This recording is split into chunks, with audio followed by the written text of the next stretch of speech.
विषय है देश के अंदर रह रहे अनुसूचित जाति, जनजाति, पिछड़े, अल्पसंख्यक और आदिवासी लोगों के जो वर्षों से जो अधिकार छीने गए हैं, उसमें फर्स्ट नंबर पर है आरक्षण। आरक्षण जो आर्टिकल 15(4) के अंतर्गत जो आता है, जिसमें कि जो शैक्षणिक जो संस्थाएं हैं, जो शिक्षा का क्षेत्र है, उसमें हमारे जितने भी SC, ST, OBC और माइनॉरिटी और आदिवासी विद्यार्थी हैं, उनकी स्कॉलरशिप नहीं दी जा रही है, जिससे कि वो कॉलेज और विश्वविद्यालय में नहीं पढ़ पा रहे हैं। और आरक्षण में ही जो आर्टिकल 16(4) और 16(क) और 16(ख) में जो हमारे जो सरकारी कर्मचारी हैं और जितने भी आयोग हैं, उनकी पूर्ति नहीं हो रही है, उनको पूरा करने के लिए।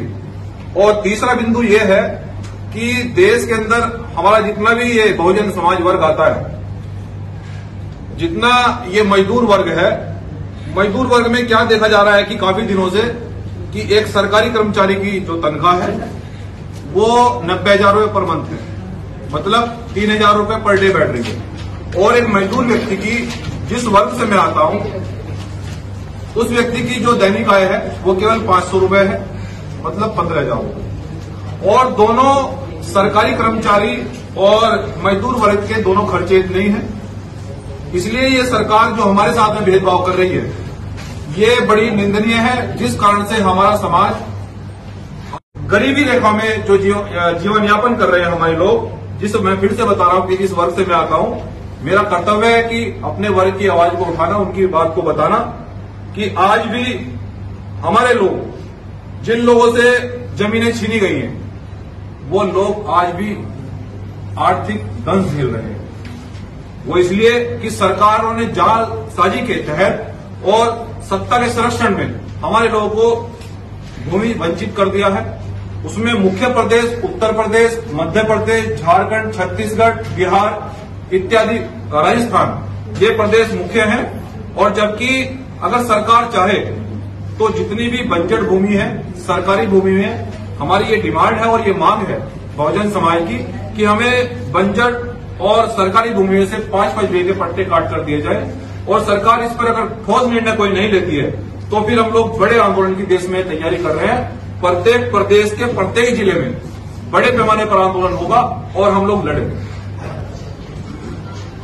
ये हमारी डिमांड है। और मैं मीडिया के माध्यम से अपने बहुजन समाज के लोगों से कहना चाहता हूं, देखिए, ये लड़ाई बड़ी महत्वपूर्ण है और ये किसी विशेष व्यक्ति की लड़ाई नहीं है, ये अधिकारों की लड़ाई है। इस लड़ाई में देश के सभी संगठन आमंत्रित हैं। भीम आर्मी संयुक्त मोर्चा बनाया गया है। इसमें कोई पार्टी का बैनर नहीं चलेगा, लेकिन जो नेता समर्थन करना चाहते हैं, साथ देना चाहते हैं, उनका स्वागत है। परंतु सामाजिक स्तर पर हम लोग इस आंदोलन को बड़ी मजबूती से आगे बढ़ाएंगे और इस लड़ाई को हम लोग जब तक लड़ेंगे, जब तक नहीं जीतेंगे। हो सकता है कि सरकार हमें कल आंदोलन के चलते जेल भेज दे, लेकिन मैं अपने बहुजन युवाओं से भी कहना चाहता हूं कि ये आंदोलन रुकना नहीं चाहिए। आंदोलन में तो पहले भी हम लोग जेल गए हैं, लेकिन अधिकारों के लिए लड़ेंगे। जेल में रहे तो भी लड़ा जाएगा और बाहर रहे तो भी लड़ा जाएगा। लेकिन ये मैं बहुजन समाज को फिर से कहना चाहता हूं कि आपके लिए ये आंदोलन मील का पत्थर साबित होगा। जब तक आपकी आर्थिक और सामाजिक बेड़ियां नहीं टूट पाएगी, जब तक आप लोग अपने अधिकार प्राप्त नहीं कर पाओगे। शिक्षा और जमीन हमारे लिए बहुत जरूरी हो गई है और ये हमारा संवैधानिक फंडामेंटल राइट्स है। हमें ये लेना होगा और लड़ेंगे और जीतेंगे। धन्यवाद।